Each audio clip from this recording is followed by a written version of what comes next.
things I love about doing this show is I get to play some great homegrown tracks, of course, but also I get to speak to some very talented people, and I'm about to do that now. Because I have on the phone here a man who's worked with some of the biggest names, not just here in the UK, but over in the US as well. And I play all of his stuff on this show. In fact, if you listen to the show regular, you listen to him every week because he did my intro tune. It's DJ Pandamonium. Welcome to the show, mate. Hello, thank you for the lovely introduction there. Now, I know you're a very, very busy man, especially this year. Is it fair to say 2024 has been your busiest year so far? I would say so, yeah, absolutely. With regards to workload, absolutely, yeah. Yeah, it just seems to accumulate year after year. More people interested in obviously working with myself, and I'm afraid to say no to a lot of them. Well, I was going to say, you're in demand now. Yes, I would say that, yes. Yeah. Now, we played your track from the recent EP with Danny Riggs, and that came out about a month ago. Now, he's new, isn't he? Yes, yeah, he's an up-and-coming artist that reached out to myself at the beginning of the year when I was doing some deals on EP bundles, and yeah, he's very hungry, very eager to get into the boom bap side of things. He's been like a working musician for some years now, in different genres, but this has been a kind of hidden passion of his that he's wanted to pursue, and this was the year he decided to take that plunge, and yeah, I'm glad that I took it on, production-wise, because we knocked out a really solid EP with some awesome features. It is a great EP. I've got to say, Playing Games is probably my favourite one out of it. I listened to the old Wii sound again. It's like I'm in transported back 15 years when I actually had the Wii. When I was a bit more active than I am now, Yeah.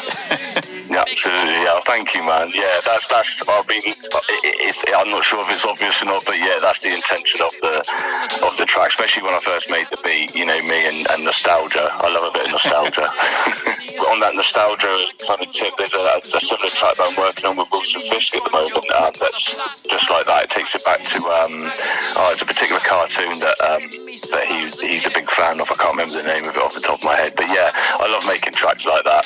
Tongue-in-cheek type music. You're also working. Now, is it KPMG? KPMB. Kareem and Pandamonium making bangers. Of course, yeah. And I'm not talking sausage and mashed potatoes. As my man Kareem says. I should have got that from EPMD, but but there you go. That's it. That's exactly where it's come from. Yeah. Yeah, it was an old idea that I had. Obviously, always been a fan of EPMD. Not only their music, but obviously how, especially Eric Sermon, big fan of him as a producer and just making music as a whole. And yeah, just thought, I wanted to make something similar that was like not really an ode to them, but like, a tip of the cap, so to speak, and rearrange the letters and kind of, I wanted to, so I wanted to make it someone and Pandamonium making bangers, and I wasn't sure who that someone was going to be, and then Kareem came along and it fitted perfectly, so we went ahead with that, and we put out a promotional EP. I think it was the tail end of last year, 23, and we're working on a full-length LP, but that won't be ready until 25, I wouldn't imagine, but yeah, big things planned with Kareem as well, man. Have you done some remixes on that as well? Oh yes, yeah, I put out a couple of remixes recently as well. You love putting out a remix. So yeah, I love a remix, yeah. If you've been following my work for some time now, which obviously you have, been obviously a huge supporter of mine, you'll know that, I love a good remix. But I popped out 2 remixes, remixed 2 tracks from that promotional EP that I just mentioned.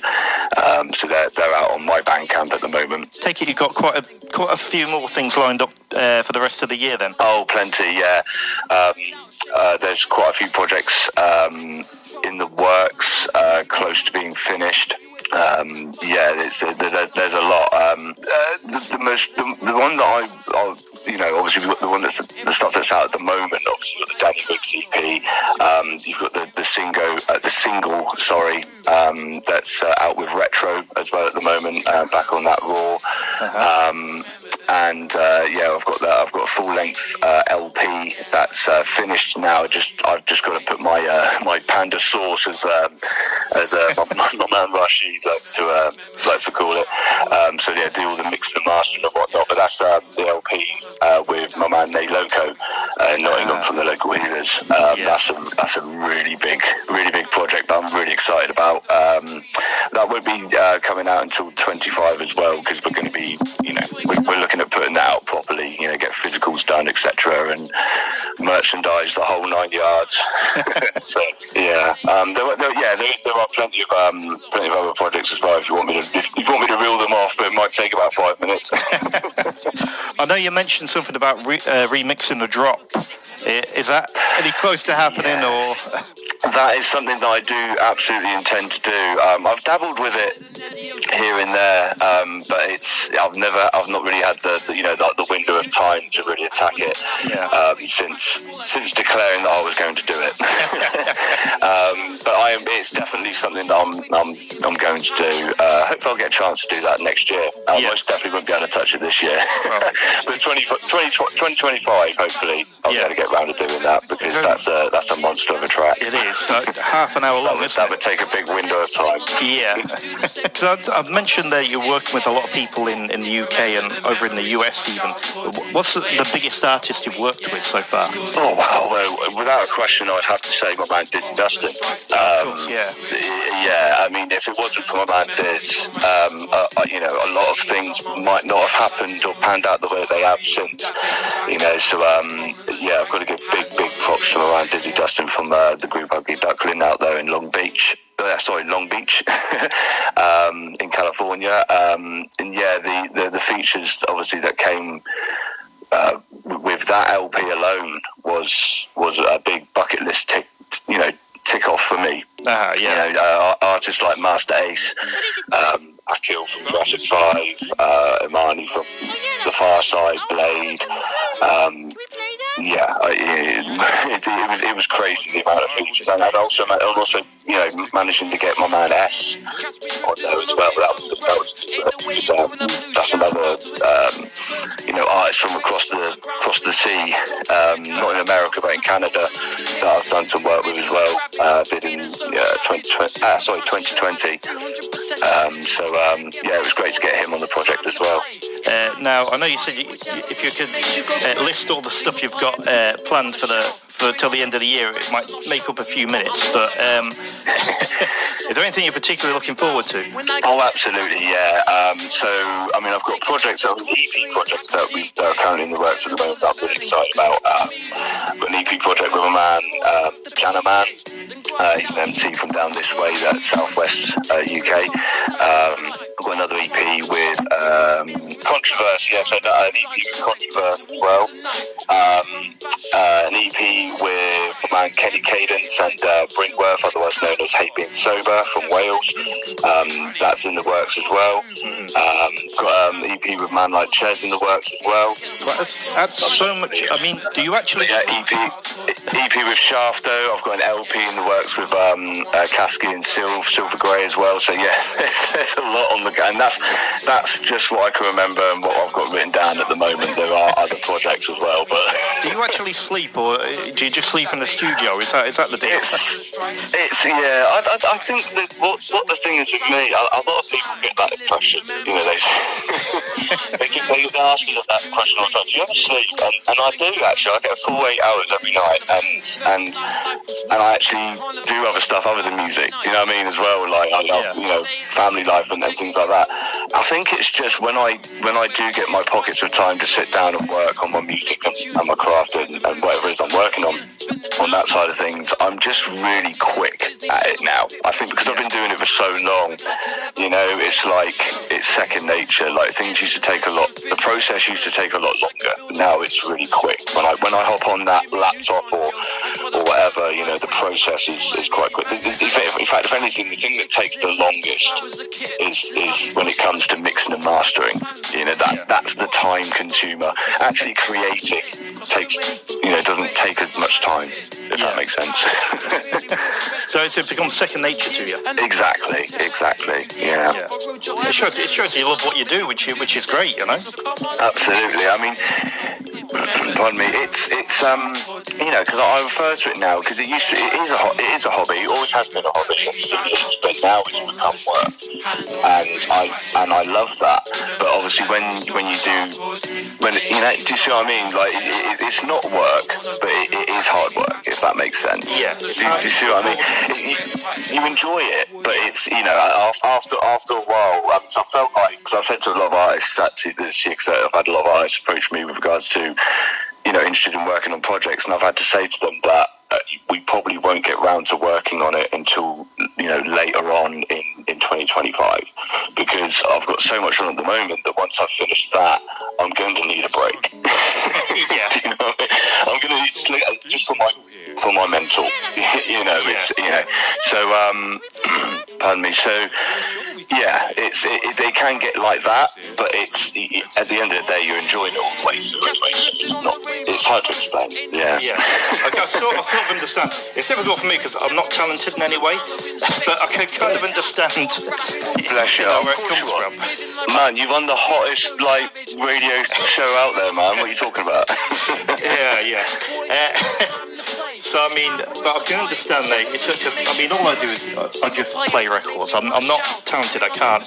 I'm not an MC or a DJ or anything. You've got an ear for talent, my man. That's what you've got. Well, that's a talent in itself. Yeah, you know? perhaps. So I sort of like, you know, if I can help in any way, especially like any financial way, then, you know, that's why I don't mind going out and, you know, paying for stuff on Bandcamp if I can. I just throw a few pennies in there, you know, because I can do that. And if that helps the culture go, then, you know, I think it's money well spent, you know, because it's an investment. Absolutely. Yeah, and I'm sorry, if I could, I have to say, do you know what? That's one of the things that I basically commend you about. You and there's a handful of others, other radio DJs as well, like yourself, that do the same. And I love that you seek out the music. You know, there are a lot of other, you know, a lot of radio DJs out there, and not knocking them. You know, it is what it is, but they get submitted so much music that they just pick from that list. You know, so a lot of music can go under their radar or over the, you know, all over. I can't remember. You know, but yeah, that's what I love about you guys. That's all. It's not a knock against just putting out there. Disclaimer: don't go hating. It's not a knock on anybody else. But that's what I love about guys like yourself. Is, you know, I think just with the underground submitted, you seek out music as well, and put down money for it. You know, even if it's just a bob here and there, you know, it all adds up, and it shows the love and the gratitude. So yeah, put yourself up for that, man. I've got to commend you for that. I think with the underground as well, I mean, even now, because I've been doing the show for 7-8 years, I think I've been on the radio covering underground hip-hop, and I'm still seeking out stuff now. I thought I'd be on enough mailing list to, you know, keep me going, but yeah, you do have to search it out, you know. You have to go online and look for stuff, and anyway. The needle in the haystack theory, isn't it? It's even more so prevalent today than ever, especially with music. And it's just when you uncover some kind of hidden gem, you're like, wow, I've got it, you know. And especially if your beats, you know, on the bigger stations, like it's like victory for the little guy. Absolutely, I'd be exactly the same. Absolutely. If I was doing what you do, that's exactly what I'd be like. Yeah, it's about getting, and that's what it used to be like as well back in the day. You know, that's the era that me and yourself are from. You know, we're from the era where, you know, people were hyped to get their hands on something first before other people would be like, look what I got, listen to this, and people would be like, whoa, where'd you get that from? You know, we've lost that a bit. You know, that's it. So yeah, it's great that, you know, I like that, is what I'm trying to say, yeah, because I'm like that a lot. I like to you know... Well, being a DJ, you want to get your hands on stuff, you know, get in there before somebody else. Exactly, yeah, finding that exclusive before other people do, and Is there anybody that you haven't worked with yet that you want to work with? Oh, wow, heap of people. I mean, if I was to go for, you know, the bigger names, so to speak, you know, the real bucket list names, one of them at the top has got to be Edo G. I'd love to work with Edo. In fact, I chatted with Edo a few years back when I was first trying to get off the ground, and he was interested in working, but he was like, you know, he was offering the pay me for a feature kind of deal, which is cool, obviously, but I didn't have the money for it at the time. So, yeah, I'd love to be able to, like, you know, 50-50 collaborate with him on something one day. That would be awesome. And yeah, I mean, there are a whole heap of MCs out there, to be honest with you. I could sit there all day and reel them off, but it's strange because I used to be a producer that was kind of, I don't know how I can put it. I was primarily focused, I suppose, on wanting to work with, you know, with all these big names. It was almost like I had a mental list of names that I wanted to work with, and I still want to work with those people, and I've got to work with some of those people. I've managed to tick some of those people off the list, which is a blessing. But I'm more now about breaking new talent, if that makes sense. It's like, I think the focus has changed a bit more, if that makes sense. I'm more interested in, like, if I come across an MC that not many people know about, and I hear potential, especially if it's like really effing good potential, you know, like, you know, I'm more eager to be like, well, let me produce your stuff, and let me be the one that, do you know what I mean, that gets to break you if I can. Like, I'd like to be that producer. Do you see what I mean? Yeah, that's totally. What, you know, that's what greats like Premiere and whatnot are known for. You know, all the big names that like Pre was producing, they weren't necessarily big names when he first started producing for them. You know, he broke them. So they're in demand now because of people like Pre. You know. Yeah, I mean, if you work with someone, then they blow up. It's just like, you know, you're sharing that pride of putting them out there. Absolutely. Which, I mean, that's why I love, like, you know, playing. The biggest thrill here of doing this show is when I put somebody on who's unknown, and they get the first radio play, and they're really hyped about it, and they're going, yeah, you know, great, I'm getting played on the radio. And then, like, a few years later, everyone knows them in the scene, you know? And it's great to be able to say, yes, I played them first, you know? Yeah, and absolutely. you share a bit of that. You can sit there with pride and say, I've had that man or that girl's back, you know, since the beginning, and I'm proud to see them flourishing now. Because you become part of that journey, and it's the same. That's, you know, in a weird way, without sounding too cheesy.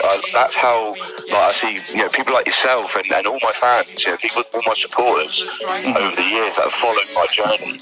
You know, it's like you're part of the journey, if that makes sense. You know, it's Right.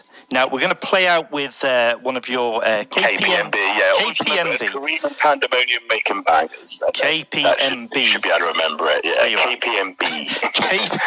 KPMB remix here to take us out. And thank you for your time. It's been an absolute pleasure talking to you.